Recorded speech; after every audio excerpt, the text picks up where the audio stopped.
The desperation signal. The sky above Karesh IV burned red. Ambassador Vareen stood on the balcony of the crumbling consulate tower, the air vibrating with the distant thunder of orbital bombardment. Once, this city had been called the Jewel of the Outer Rim, a shining trade hub where hundreds of species gathered. Now, it was nothing more than smoke and screams. The Xylen Dominion had come without warning. Their ships appeared over the capital and tore through every defense like claws through paper. The joint fleets of 6 allied worlds had tried to resist. None lasted a single day. Vareen's scales shimmered with ash as he turned toward the communications pit. "Status," he demanded. "Defense grid offline. Last orbital platform destroyed." "No response from the Council fleet," replied Technician Isho, his crest drooping. "We're evacuating civilians to the lower sectors, but the shuttles are running out of fuel." A tremor shook the tower. Dust rained down. Vareen gripped the console to steady himself. "We need to send another distress beacon. Someone has to hear us." "We've already tried every allied channel," Isho said. "No one is answering." Vareen's eyes narrowed. "Then try the open band. All frequencies." Isho hesitated. "Sir, the only responders on the open band are fringe colonies and—" He stopped, the word catching in his throat. "Humans," Vareen finished. The technician gave a reluctant nod. "They're too far. They only joined the galactic network 2 cycles ago. They don't have the ships, the range, or the fear," Vareen interrupted quietly. "They don't have the fear yet." He stepped closer to the console and input the emergency code himself. The holographic display flickered to life, showing a pale blue spiral of transmission data. The message would travel through the relay net, slow, ancient, but it would move. "Record this," Vareen said. Isho pressed the key. "This is Ambassador Vareen of Karesh IV," he began, voice steady though the building shook again. "To any listening world, our defenses are broken. The Xylen Dominion is enacting total planetary purge. We have 3 hours left before they sterilize the surface.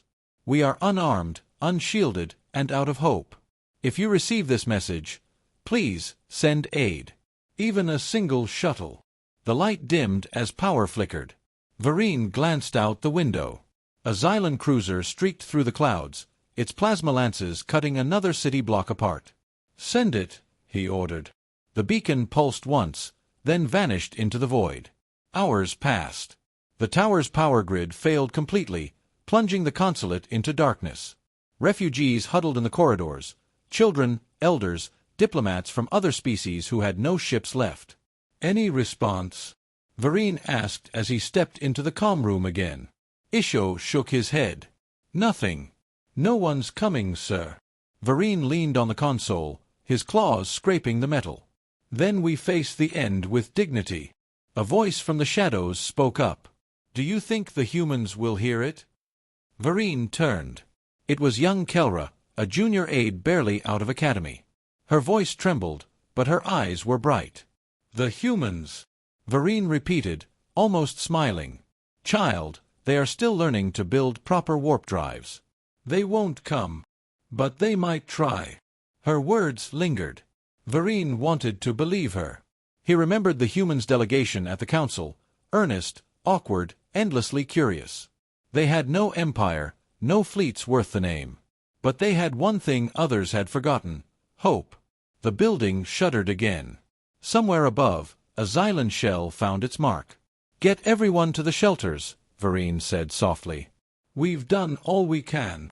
Kelra hesitated. "If they come, what then?" Vareen looked skyward one last time. The heavens were streaked with burning debris, ships, satellites, dreams. "If they come," he said, "it will be for our remains." Far away, beyond the galactic rim, in a cold monitoring outpost orbiting Earth's moon, a technician stirred awake to a soft chime. A transmission, old, fragmented, barely readable, was arriving through deep space channels marked obsolete. The AI assistant flagged it as non-priority. But the technician, a young human named Elias Ward, frowned at the text. "Distress call. Civilian colony. Xylen Dominion." He hesitated, then tapped the console to forward it to Fleet Command. Just in case, he muttered. A quiet hum filled the outpost as encrypted data streamed toward Earth. Hours later, a single code phrase appeared on the command network of the Terran Defense Authority. Emergency Humanitarian Intervention Protocol, Retribution Class Authorization. Vareen never saw the message received. But across the stars, something old and terrible awakened in Earth's shipyards, a vessel once built for humanity's darkest wars. The Xylen expected an escape shuttle. What they would get was far, far worse. The silence before the storm. The Xylen fleet hung above Karesh IV like a swarm of steel locusts. Hundreds of warships blotted out the stars, their hulls pulsing with the deep crimson glow of charged plasma batteries. The bombardment had slowed, not because mercy stirred in their hearts, but because their commander, Overlord Kreth, was enjoying the silence. Victory always sounded best after screaming stopped. Kreth's flag vessel, Dominion's Claw, drifted serenely at the center of the formation. Inside its bridge, the air was cold and dry, smelling faintly of ozone and machine oil. Holographic projections of burning cities shimmered before the Overlord's eyes. "Status," he hissed. "Planetary resistance minimal." "Surface life signatures collapsing," replied his adjutant. "The consulate district remains partially intact, but no remaining artillery emplacements are active." Kreth's mandibles twitched in satisfaction. "Good. Leave a few alive. Fear travels further than corpses." He turned toward the tactical display, admiring the precision of his fleet. The Dominion's strength, efficiency, control, supremacy. No primitive world had ever stood against it. "Signal the lower wings," Kreth ordered. "Prepare final sterilization in one cycle." Before the adjutant could respond, the navigation officer's frill stiffened. "Overlord, I am detecting a warp signature on the system's outer rim." Kreth didn't look up. "Another refugee ship? Ignore it." The officer hesitated. "Negative, sir. The energy profile is unusual." Kreth exhaled in annoyance, turning toward the display. A faint blue dot flickered at the edge of the system map, just beyond the debris field of their earlier engagements. One contact. Small. Mass displacement minimal. A single ship. Kreth scoffed. "An escape shuttle, perhaps. Run them down." He leaned back in his command throne, mandibles curling into a cruel smile. "I'll watch their distress beacon fade in real time." The crew chuckled dryly, until the blue dot grew. It began as a flicker, then a flare. Energy readings spiked exponentially, too powerful for a vessel that small. The warp signature wasn't fading, it was expanding, collapsing space around it like a black hole breathing. "Impossible," whispered the navigation officer. "Mass readings, increasing. 1,000 times baseline." "Sir, that's—" The holographic projection exploded in brightness. Sensors shorted out. The entire bridge went dark for half a second before emergency lights flickered back on. When the displays stabilized, every Xylen officer fell silent. The shuttle had arrived. At the edge of Karesh IV's orbit, space itself seemed to tear apart as a colossal shape emerged from the fold. The hull was a deep matte black, absorbing every beam of reflected light. It was shaped like a spearhead, angular and brutal, its surface alive with slow-burning lines of molten silver. Across its length, nearly a full kilometer, glowed 5 letters etched in white. EHS Retribution. Kreth rose from his throne. "That is no shuttle." The human warship drifted in silence, no shields raised, no weapons yet deployed. Its very presence distorted local gravity fields, pulling small asteroids into unstable orbits. Even unarmed, it radiated menace. "Power readings." Kreth snapped. "Off the scale," the adjutant stammered. "We can't lock onto its core output." "It's like the ship is alive," finished another voice. Every Xylen officer turned toward the comms channel. A human voice, calm, female, unhurried, echoed through open frequencies. "This is the Earth-heavy ship Retribution. All Dominion vessels are ordered to withdraw immediately. You are violating Galactic Accord Article 9, Section 2, Protection of Civilian Populations." Silence.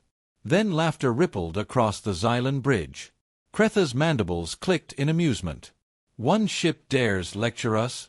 Humans! The prey species. He bared his teeth. Target them. All batteries. Obliterate that thing before it finishes its sentence. Across the fleet, hundreds of plasma cannons charged. Space rippled with energy. But on Retribution's bridge, there was no panic. Admiral Imani Reyes stood at the Central Command dais, her uniform immaculate, her expression unreadable. Around her, crew members moved in synchronized calm. "Enemy weapons charging," said Tactical Officer Singh. "Confirmed," Reyes replied. "Arm rail batteries 1 through 12. Quantum lances on standby. Maintain silence until they fire." Her voice was smooth, almost gentle. "Let them have the first shot. Protocol holds." Kreth leaned forward, savoring the moment. "Fire!" The void lit up. A wall of plasma streaked toward the lone human ship, enough energy to crack a planet's crust. But the Retribution did not evade. It did not shield. Instead, a faint shimmer rippled across its hull, then the plasma vanished, absorbed by an invisible distortion field. The energy dissipated harmlessly into vacuum. The bridge of the Dominion's claw erupted in disbelief. It ate the shot," shouted an officer. Reyes opened her eyes. "Return fire." 12 rail cannons spoke as one. From Karesh IV's surface, Ambassador Vereen looked up and saw streaks of light cross the heavens, one side red and wild, the other white and precise. The red died first. His breath caught. They came. He didn't yet understand what had arrived, but he knew this. It wasn't an escape shuttle. It was Retribution. Retribution. For a moment, the stars went silent. Then the void erupted. The first volley from the EHS Retribution tore through the Xylen formation like a god's hammer shattering glass. Hypervelocity slugs, each the mass of a small shuttle, punched through dreadnought armor as if it were paper. One Xylen battleship folded in half before its reactor went critical, detonating in a sun-bright flash that blinded sensors across the system. Overlord Kretha's laughter vanished in the roar of 1,000 alarms. "Report," he barked. "Multiple hits. We've lost 12 heavy cruisers. No, 15. They're firing through our shields." Kretha's claws dug into his command throne. How is that possible?" No one answered. On Retribution's bridge, Admiral Imani Reyes watched the tactical hollow without emotion.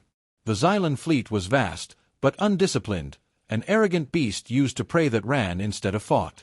Cycle weapons. Priority targets. Capital ships and command vessels. "No pursuit," she said calmly. "We make this quick." "Understood," replied Tactical Officer Singh, fingers flying across the console. Rail batteries recharged. Quantum lances ready. Execute. Outside, the Retribution's spinal weapon lit up, a radiant beam of blue-white energy lancing across kilometers of vacuum. Where it struck, reality itself seemed to blur. The Dominion's wrath, Kretha's second-in-command ship, evaporated in a moment of perfect silence. The fleet broke formation in panic. In the chaos, Kreth screamed orders into comms, his voice shrill and cracking. "All ships, regroup. Overload reactors if you must. Destroy that monster." But his own officers hesitated. They had never seen a ship like this. No living empire wielded such destructive elegance. The Retribution moved methodically, its engines burning with faint blue arcs. It didn't chase. It didn't roar. It advanced, slow, steady, inevitable. Every shot it fired struck true. To the survivors on Karesh IV's surface, the battle painted the sky with streaks of light, ribbons of color stretching across the firmament. Each flash meant another Xylen ship dying. The people whispered in awe, not fear. Ambassador Vereen stood atop the ruins of the consulate tower, eyes wet with reflection from the heavens. "By the stars," he breathed. "They're fighting for us." Kelra, beside him, whispered, "For us? No, Ambassador. I think they're fighting for everyone." Inside Retribution, Rhea's voice carried over the intercom. "All decks, maintain readiness. Defensive integrity stable. Medical teams prepare for debris casualties once we clear orbit." "Admiral," Singh said, "Dominion flagship is charging a superweapon. Massive energy buildup. Reyes nodded once. Target their core and disable. They get one chance. Across the gulf of space, the Dominion's claw glowed crimson as its primary cannon charged. The weapon could level continents, but before it fired, a precise salvo from the Retribution's forward railguns hit the barrel's centerline. The Xylen cannon detonated inward. Fire consumed the flagship's bow. Direct hit, Singh confirmed. Reyes' expression didn't change. Transmit on open frequencies. The comms officer nodded, activating the broadcast. This is Admiral Imani Reyes of the Terran Defense Authority. The Xylen Dominion has enacted aggression against civilian populations in violation of galactic law. This act is met with full retaliation. You will surrender or be erased. Her voice carried no anger, only certainty. Across the Xylen network, panic spread. Dozens of ships began transmitting surrender signals, others fleeing toward deep space. The Retribution didn't pursue. It simply hung there, dark and terrible, the unspoken question burning in the vacuum. What happens if Earth stops holding back? On Karesh IV, the bombardment ceased. The night sky cleared, revealing stars again for the first time in weeks. The survivors emerged from shelters, blinking against the unfamiliar calm. A single message echoed planet-wide through every communicator, translated into 100 tongues. The threat is neutralized. Humanitarian assistance is en route. You are safe now. Ambassador Vereen listened to the broadcast, tears tracing the dust on his face. Safe, he whispered. Because of them. He looked skyward again. The massive black silhouette of the human ship hung in orbit, surrounded by the drifting husks of its enemies. Even in stillness, it radiated purpose. Kelra whispered in awe, "It's beautiful." Vereen shook his head slowly. "No, child. It's terrifying, and beautiful because of what they choose to do with it." On the Retribution, Reyes watched the debris scatter through the void. Her second officer turned to her. "Orders, Admiral." She took a long breath. Transmit message to Earth Command. Karesh IV secured. Minimal collateral. Initiating reconstruction protocols. Then, quieter, she added, and send a copy to every major relay. Let the galaxy know. She paused, looking out at the stars. When humanity answers a call for help, we don't send an escape shuttle. She turned away, voice calm but final. We send a warning. The battle was over. The Xylen Dominion's reign of terror was broken in a single day. And across the galaxy, every species whispered the same new truth. If humanity comes, run, or pray they come for you. The warship and the promise. 2 days after the battle, Karesh IV was quiet again. Not with the silence of death, but the stillness of rebirth. The skies, once blackened with ash and fire, now shimmered with light. Thousands of small vessels descended, sleek white hulls bearing the insignia of the Terran Defense Authority. They carried medics, engineers, supplies. The same species that had unleashed the galaxy's most terrifying warship now walked gently among the ruins, offering food, water, and comfort. Ambassador Vereen had never seen such a thing. Not just victory, but mercy delivered with precision. He stood atop the repaired landing platform, waiting as a shuttle descended from the colossal silhouette in orbit, the EHS Retribution. The air shimmered as the ship touched down. A ramp extended, and a woman in a dark uniform stepped out, posture crisp, gaze calm. "Ambassador Vereen," she greeted. "I am Admiral Imani Reyes, commanding officer of the Retribution. On behalf of Earth and the Terran Confederation, your world is safe." Vereen bowed deeply, a gesture from a culture nearly lost. "Safe," he echoed softly. "Because of you." Reyes gave a faint smile. "Because someone called for help. And we heard." They walked through the remnants of the city together. Human engineers moved with quiet efficiency, rebuilding power grids, deploying drones to purify the water. Soldiers stood guard, not to dominate, but to protect civilians still afraid of the sky. "I thought you would come to evacuate us," Vereen admitted. "That you'd send a shuttle to save the few who remained." Reyes's eyes softened. "We don't run from what we can change, Ambassador. Earth learned that lesson the hard way." She paused by a shattered statue of Karesh's founders, running her fingers across the cracks. When humanity entered the stars, we were weak, disunited. The old powers laughed at us. Then we saw what the galaxy really was, its beauty, its cruelty. We built ships like Retribution not just for war, but as a promise. A promise? Vereen asked. Reyes looked toward the horizon, where the morning sun was rising behind the scorched hills. That if anyone ever called for help again, no matter how small the signal, no matter how hopeless, we would answer. Fully. Later that evening, in the consulate's rebuilt hall, the surviving leaders of Karesh IV gathered to sign the restoration accord. Reyes stood before them, her words broadcast across the world and the wider galactic network. The Terran Confederation seeks no tribute, no control, no dominion, she declared. We stand as defenders of peace. We remember what it was like to be powerless. And we remember those who helped us when no one else would. This is who humanity is. Her speech spread through the network like wildfire. Across distant systems, species who had dismissed humanity as backwater upstarts now whispered of retribution, not just the ship, but what it represented. Even the Xylen remnants, scattered and leaderless, transmitted a formal apology and ceasefire. Fear was one part of it, yes, but beneath that was respect. When the ceremony ended, Vereen found Reyes standing alone on the terrace, watching the night sky. You could have destroyed them all, he said quietly. Erased the Dominion entirely. Why didn't you? Reyes didn't turn. Her voice was almost a whisper. Because power isn't justice. Mercy terrifies tyrants more than annihilation ever could. She looked up at the Retribution, gleaming faintly in orbit. That ship was built during Earth's darkest war. It was meant to end worlds. We nearly destroyed ourselves with it. Now it exists for a single reason, so that no one else has to live in fear of extinction. Vereen nodded slowly, understanding dawning like the sunrise itself. And if the galaxy forgets this lesson? Reyes smiled faintly. Then we'll remind them. Before dawn, the Retribution prepared to depart. Its engines rumbled softly, a sound more like thunder waiting beyond the clouds than machinery.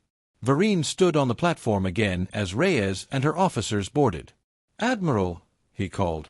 Before you go, how should we thank you? Reyes paused at the top of the ramp. Live, she said simply. Rebuild. And when another world cries out for help, don't wait for us. Be like us. The ramp sealed, and the great warship lifted into the sky, silent but unstoppable. For a moment, its shadow covered the city, and then it was gone, leaving only a lingering streak of blue fire across the stars. From that day onward, the galaxy spoke of the event in hushed tones. The Xylen had expected a fleeing shuttle. Instead, Earth had sent its deadliest warship, and with it, a reminder that humanity's strength lay not in vengeance, but in compassion armed with resolve. And when the next desperate signal echoed across the stars, every world listened differently. Because now they all knew. When humanity comes, hope comes with them.